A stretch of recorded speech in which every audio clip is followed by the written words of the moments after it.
Muy buenos días, jóvenes. Vamos a empezar con nuestra clase del día de hoy. Hoy terminamos de ver los órganos como tal del sistema digestivo, del sistema gastrointestinal, y terminamos hablando de las glándulas accesorias, de las cuales pues vamos a ver que son dos las que tenemos que van a ayudar con el proceso de la digestión a nivel del sistema gastrointestinal. Vamos a hablar primero del hígado y nos vamos a dar cuenta de que el hígado es uno de los órganos más grandes del cuerpo, si no es que el órgano más grande del cuerpo después de la piel. Eh, Vamos a ver que pesa más o menos unos 1500 gramos, eh, que eso es más o menos hablando de unas 3,5 libras, más o menos aproximadamente. Va a tener el peso de más o menos el 2,5% del peso de un adulto, corresponde al peso de su hígado. Tiene una característica muy importante y es que el feto, o sea, cuando estamos en nuestra etapa fetal, dentro del útero de nuestra madre, el hígado tiene la capacidad de actuar como un órgano hematopoyético, o sea, como un órgano productor de sangre. Las sustancias que absorbe el sistema gastrointestinal tienen como característica importante de que primero pasan al hígado para poder ser metabolizados. No solo son los alimentos, sino que también gran parte de nuestros medicamentos, de lo que nosotros consumimos como pastillas para antibióticos, analgésicos, antipiréticos, casi el 90% de los medicamentos que nosotros consumimos pasan primero por el hígado y tienen que pasar por un metabolismo, al cual nosotros llamamos metabolismo de primer paso, en el cual pues el hígado va a funcionar como esa maquinaria importante de metabolización, de cambiar la forma. Muchos de los medicamentos necesitan ser activados primero en el hígado gracias a este proceso de metabolismo de primer paso y se absorbe a nivel del sistema gastrointestinal, se lleva hacia el hígado por un sistema especial de irrigación que se denomina el sistema portohepático, llega al hígado y de este hígado se puede enviar a la circulación a través de la vena cava inferior. Tiene la capacidad de almacenar glucógeno, que es muy importante para el mantenimiento de los niveles de azúcar, de los niveles de glucosa durante el tiempo de ayuno. Vamos a ver que tiene la opción o la situación de fabricar la bilis, que la bilis es muy importante dentro del proceso de la digestión, porque la bilis ayuda a emulsificar grasas y la emulsificación de las grasas ayuda a su absorción. Vamos a ver que su gran mayoría, su gran volumen, va a estar localizado en el cuadrante superior derecho del abdomen, por debajo del reborde costal. Si nosotros palpáramos nuestra costilla derecha, la última costilla de las costillas derechas, por debajo de esa costilla vamos a encontrar una gran parte del hígado. Y pues es un órgano que tiene una gran capacidad de regeneración. Es tal su capacidad de regeneración que en la mitología se encuentra una historia, de la historia del titán Prometeo, la mitología griega, en la que Prometeo pues viene, roba el fuego de los dioses y se lo da a los seres humanos, y en castigo pues condenan a Prometeo a estar encadenado en una cueva, y a esa cueva todos los días baja un águila que se come su hígado y su hígado vuelve a crecer. ¿Cómo sabían ellos que se regeneraba el hígado? Pues no es algo que nosotros sepamos, pero más o menos estamos hablando de que a la hora de que se hace un trasplante hepático, el donador, si ustedes ven la imagen de la izquierda, el donador se queda con una porción de hígado, se quita una gran parte del hígado para dársela a la persona que va a recibir, y 2 meses después de la donación el hígado ha recuperado un 33% aproximadamente del tamaño de lo que ha donado. Por supuesto, la capacidad de regeneración no quiere decir de que va a crecer otro hígado inmediatamente o que va a recuperar el 100% de su tamaño, pero va a tener la capacidad pues de mantenerse y de generar el hígado necesario para las funciones vitales corporales. vamos a ver que anatómicamente contiene 4 lóbulos. Se ha dividido el hígado tradicionalmente en un lóbulo derecho y uno izquierdo, aunque en realidad existen otros 2 lóbulos que se denominan lóbulos accesorios, que son el lóbulo cuadrado y el lóbulo caudado. Vamos a ver que tenemos 3 caras, las cuales en realidad muchas veces se habla que son únicamente 2, una cara diafragmática y una cara visceral, aunque por la posición se sabe que la cara que son una cara anterior, una cara superior y una cara inferior, y bordes que únicamente vamos a tener un borde que es el borde inferior del hígado. Anatómicamente, pues nos vamos a dar cuenta que vamos a tener una cara anterior, una cara inferior, lo que nosotros veíamos, la cara diafragmática, puesto que el hígado va a estar en íntimo contacto con el diafragma. Perdón, no es coronavirus. Y está el diafragma que va a dividir la porción superior es tórax y la porción inferior es abdomen, y el hígado va a estar en íntima interacción con el diafragma. Pues vamos a ver que lo que va a dividir el lóbulo derecho del lóbulo izquierdo va a ser el ligamento coronario, que es un ligamento que pasa justo, no justo en el centro, pero va a dividir al hígado en dos grandes porciones, y todo lo que esté a la derecha va a ser el lóbulo derecho, mientras que lo que esté a la izquierda va a ser el lóbulo izquierdo. En la cara posterior nos vamos a dar cuenta que aquí es donde encontramos a los 2 lóbulos accesorios, justo corresponden a la cara posterior del lóbulo derecho. Vamos a ver que más o menos en el lóbulo derecho sale está el origen de la vena cava inferior, y lo que se encuentra hacia la izquierda de la vena cava inferior, una, una porción cuadrada, se le va a llamar el lóbulo caudado. Por debajo del lóbulo caudado vamos a tener una estructura que va a tener una forma cuadrilátera, y por lo cual le vamos a llamar el lóbulo cuadrado. El lóbulo cuadrado va a estar limitado a su lado derecho por la vesícula biliar y a su lado izquierdo por el ligamento redondo, que el ligamento redondo pues va a ser una estructura muy importante, porque el ligamento redondo en realidad en nuestra etapa fetal era una arteria, precisamente la arteria umbilical, de manera que el ligamento redondo atraviesa toda la cavidad abdominal hacia donde se encuentra el ombligo, y del ombligo hacia el hígado, a eso se le denomina el ligamento redondo. Por dentro pues ya no tiene nada, porque ya no entra la sangre a través de nuestro cordón umbilical desde el momento del parto, sino que poco a poco con el desarrollo de nuestra vida, ese conducto se termina cerrando y formando el ligamento redondo, que tiene un papel muy importante como medio de fijación del hígado. En la cara posterior, pues vamos a ver a la vesícula biliar, que tiene una estructura muy importante que la vamos a ver más adelante. Aquí lo vemos mejor, ya quitando todas las estructuras arteriales, venosas, de las vías biliares. Vemos por la cara posterior el lóbulo derecho, que va a estar dividido de los lóbulos accesorios por medio de la fisura sagital, el lóbulo caudado superior, el lóbulo cuadrado inferior y el lóbulo izquierdo, que va a estar en contacto con el lado izquierdo del cuerpo.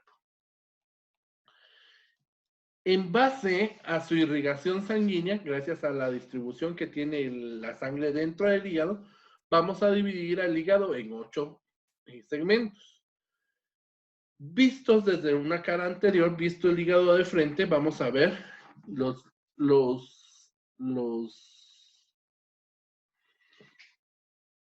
segmentos 2 y 3 que van a formar parte del lóbulo izquierdo.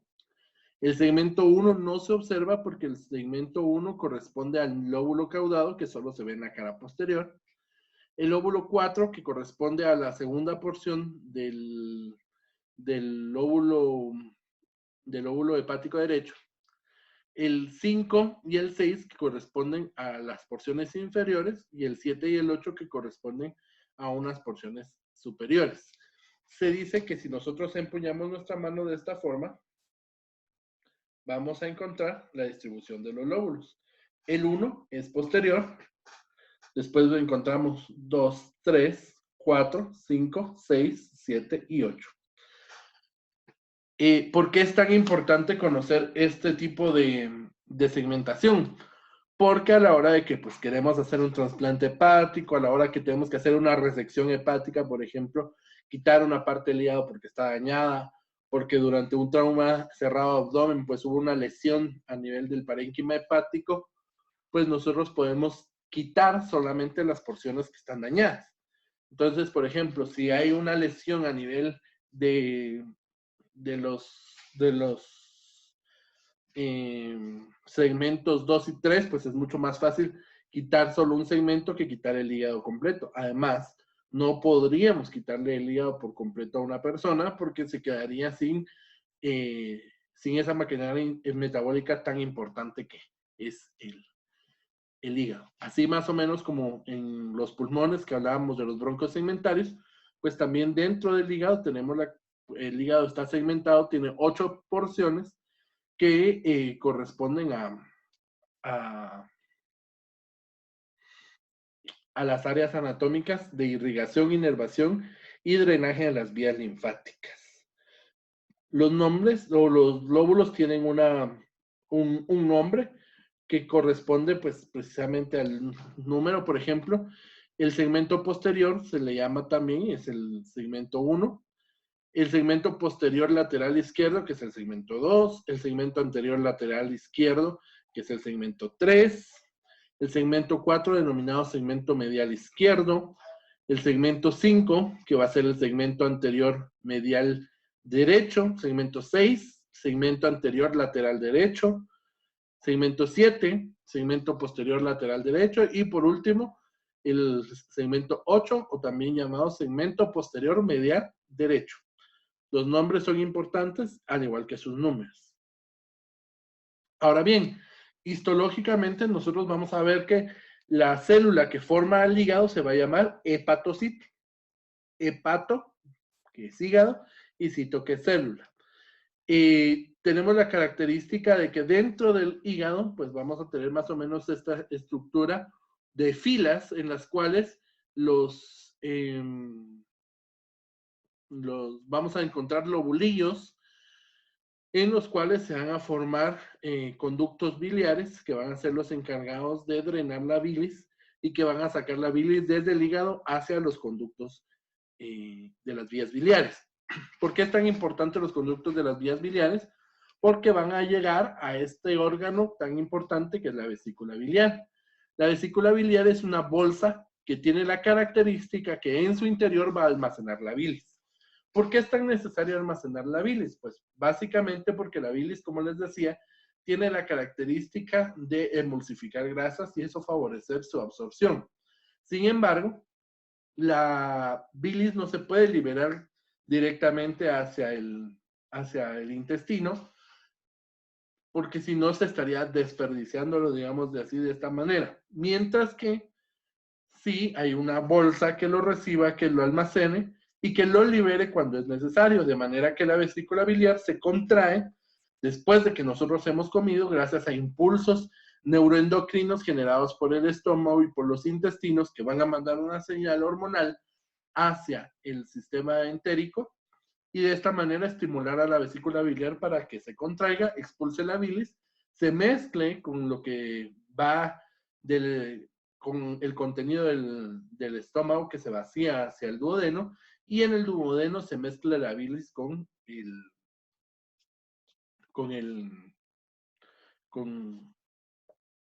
alimento que está pasando o que está siendo vaciado en ese momento con el estómago. Pues la vesícula vamos a tener que tiene una forma más o menos como de pera. Va a tener 3 capas, una externa serosa, una interna muscular, una media muscular y una interna mucosa. Vamos a darnos cuenta de que va a tener un cuerpo, un cuello, que va a llegar a un tubo, al cual vamos a denominar el conducto cístico, que es el lugar por el cual se une hacia las vías biliares. El conducto cístico tiene la característica de tener varios repliegues en su interior para mantener o funcionar como tipo valvas o válvulas para no poder generar un regreso o un retorno de la bilis sin el impulso neuroendocrino. El conducto cístico se conecta con lo que se conoce como el conducto hepático común. El conducto hepático común, visto hacia arriba, se va a conectar o va a tener un conducto hepático derecho y un conducto hepático izquierdo, que lo que van a hacer es drenar la bilis de los lóbulos, el derecho del derecho y el izquierdo del izquierdo. La bilis entonces se forma en los conductillos biliares microscópicos, que son intrahepáticos. Por medio de los conductillos biliares se van formando, se van uniendo estos conductillos para formar tubos más grandes y finalmente forman los dos tubos más grandes, que son el conducto hepático derecho y el izquierdo. Estos dos, al unirse, van a formar el conducto hepático común, y el conducto hepático común, uniéndose con el cístico, van a formar un tubo denominado el colédoco, que el colédoco tiene la característica que va a ir a unirse al duodeno para la liberación de las sales biliares o de la bilis hacia el duodeno, que eso lo vamos a ver pues ya más adelantito en las diapositivas. Aquí vemos precisamente las vías biliares, cómo está el hígado, el conducto hepático derecho, el conducto hepático izquierdo. Estos salen, forman el conducto hepático común. Vamos a ver la vesícula biliar, el conducto cístico y finalmente el conducto colédoco. Pasamos al páncreas, que el páncreas tiene la característica de ser una glándula digestiva accesoria. Va a ser retroperitoneal, o sea, no va a estar libre dentro de la cavidad abdominal, sino que va a estar embolsado y adherido a la pared posterior del abdomen. Va a estar justo por detrás del estómago y tiene la característica de tener secreción exócrina y secreción endocrina. Vamos a ver que se divide en 4 porciones. Si nosotros vemos al páncreas, vemos que por encima de él, pues tenemos al estómago, tenemos la curvatura mayor y menor del estómago, y justo por detrás del estómago vamos a tener al páncreas, envuelto por el peritoneo, que tiene la característica de mantenerlo fijo a la pared posterior del abdomen, y va a tener una íntima relación con vesícula biliar y con el duodeno. Si lo ampliamos, nos vamos a dar cuenta que el páncreas tiene forma como una coma alargada que atraviesa transversalmente el abdomen.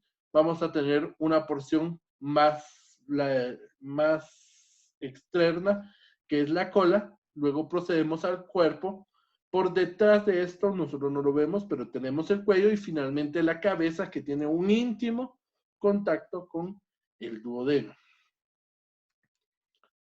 Básicamente se habla de que tiene una función endocrina y una función exócrina. Cuando hablamos de la función exócrina, hablamos de los líquidos, los jugos que va a fabricar el páncreas y que van a ser liberados hacia el duodeno, principalmente lo que son amilasa, lipasa, que son enzimas que van a hacer la digestión y la degradación de grasas, proteínas, por medio de proteasas, la amilasa, que va a tener a su cargo la degradación de los ácidos, de los carbohidratos. Y finalmente vamos a encontrar también la característica de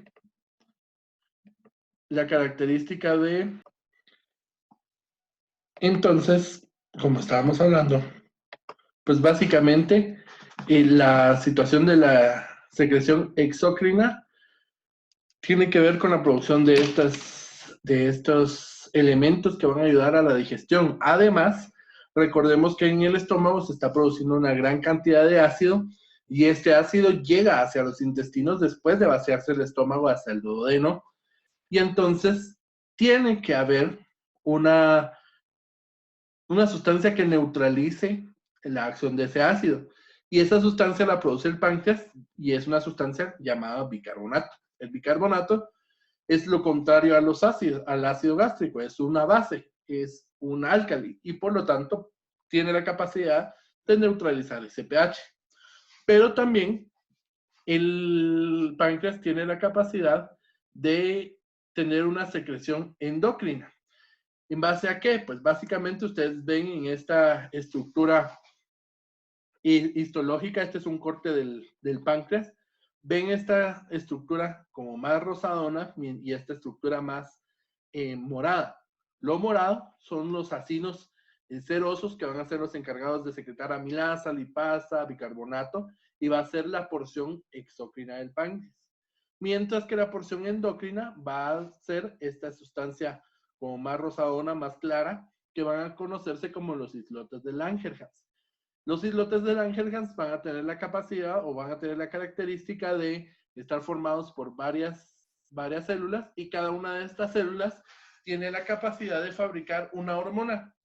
Por ejemplo, los islotes de Langerhans tienen 4 células principales que son las células beta, que las hemos mencionado en varias ocasiones, que fabrican la insulina y que tiene la capacidad de disminuir los niveles de glucosa en sangre y de aumentar la tasa metabólica de las células. El glucagón, que es formado por las células alfa, tiene la función contraria a la insulina y lo que va a hacer es que va a promover que los depósitos de azúcar, los depósitos de glucosa en el cuerpo, liberen esa glucosa para tener la disposición de las células en los casos necesarios, como les decía, en el caso del ayuno. La célula delta, que va a formar somatostatina, que tiene un importante papel en la regulación de la movilidad de los intestinos y de la secreción intestinal. Y las células F, que van a tener la capacidad de fabricar el polipéptido pancreático, que tiene un muy alto papel en los procesos digestivos. Ahora, ¿qué relación tienen estas glándulas de secreción externa, estas glándulas accesorias con el sistema gastrointestinal? Pues sí, efectivamente, estas glándulas están interconectadas entre sí y van a dar origen a sustancias como la bilis, como el bicarbonato, a las enzimas tan importantes como lo son la lipasa y la amilasa, que van a llegar y que se tienen que mezclar al intestino para poder ejercer su función. Pues básicamente el duodeno, después de se une el duodeno al estómago, y en la primera porción del duodeno nos vamos a dar cuenta que hay un orificio de entrada. Ese orificio, al que normalmente se le conoce como ampolla duodenal o también llamada la ampolla de Vater, tiene la característica de que aquí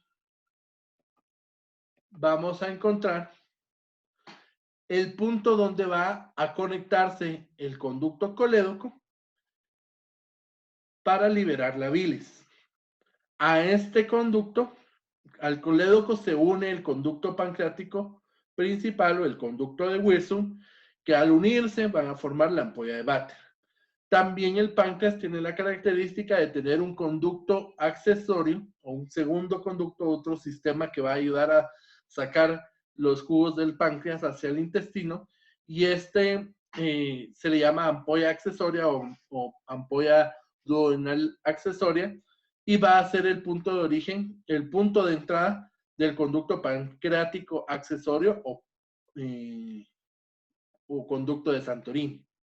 Si nosotros lo vemos de esta forma, pues vienen las vías biliares, viene la vesícula, se forma el conducto hepático común, el conducto cístico, se unen, forman el colédoco viene y se une con el conducto de Wilson, que viene desde el páncreas, y forman una ampolla, que es una dilatación, que es por la unión de los dos conductos. A esto le vamos a llamar la ampolla de Vater, y se libera hacia el intestino después de la secreción del estómago. Viene el estómago, se hace el proceso de mezcla aquí con el ácido gástrico de los alimentos, el píloro permite el paso, y en esta primera porción todavía va el ácido gástrico activado. Una vez hay liberación o el estómago se vacía y pasa el contenido gástrico hacia el duodeno, una señal neuroendocrina, generalmente por el polipéptido pancreático, y por algunas hormonas producidas por el estómago, como la gastrina, favorecen la expulsión de la bilis a través de el conducto cístico hacia el conducto colédoco y por lo tanto hacia el duodeno. Y también la liberación del bicarbonato a través del conducto pancreático común para unirse junto con la bilis en la ampolla de Vater y salir expulsados a través de la papila duodenal hacia el interior de la luz del duodeno y aquí mezclarse para ejercer su función. Aparte del bicarbonato, pues va a ir la amilasa, la lipasa, las proteasas que van a tener la capacidad de degradar, de digerir esos alimentos, hacerlos en porciones mucho más pequeñas y que entonces las células del intestino puedan absorberlas de una mejor manera. Lo vemos acá. Viene el cístico, perdón, el colédoco, el conducto de Wilson, se unen y se liberan. Mientras que también viene el conducto de Santorini o el conducto pancreático accesorio, que este sale un poquito antes. El conducto pancreático secundario o accesorio, también conocido como el conducto de Santorini. Básicamente, hemos terminado con la clase de glándulas accesorias del sistema gastrointestinal. Hemos terminado con los órganos propios del sistema gastrointestinal y para la siguiente semana vamos a hablar un poco sobre la irrigación, o sea, cómo llega la sangre a las vísceras del sistema gastrointestinal. Vamos a hablar sobre los plexos nerviosos, cómo es que los nervios inervan a los órganos para llevar a cabo su función. Y finalmente, pues vamos a hacer un análisis del proceso de la digestión. Para esta semana que viene nos tocaría realizar laboratorio, que vamos a estar pendientes de hacerlo y de poderlo realizar cuando regresemos a nuestras clases presenciales y que podamos estar en contacto con las vísceras para que ustedes las puedan conocer. Tarea para esta semana, básicamente es únicamente pasar el contenido de la presentación, el contenido de lo visto ahorita en la clase, hacia su cuaderno de trabajo y enviar las fotos por medio de la asignación de Edmodo para que tengamos la constancia de que han estado trabajando. Por favor, sus dudas a cualquiera de nuestras plataformas digitales, WhatsApp, Messenger, Control Total o Edmodo para poder resolverles y poder, pues en este caso, resolver sus dudas y que ustedes puedan aprender de una mejor manera. Un gusto haber estado con ustedes el día de hoy. Por favor, estén pendientes de cualquier publicación. Recuérdense que esta semana vamos a tener pues nuestro examen parcial que vamos a realizar por la plataforma. Los parciales seguramente se subirán el día viernes para que ustedes tengan viernes, sábado, domingo, el lunes y martes para poderlos realizar. Así que estén pendientes, por favor, de cualquier información o de cualquier cambio. Vamos a seguir trabajando y a estar en casa para guardarnos. Que Dios les bendiga. Nos vemos en la siguiente clase. Saludos.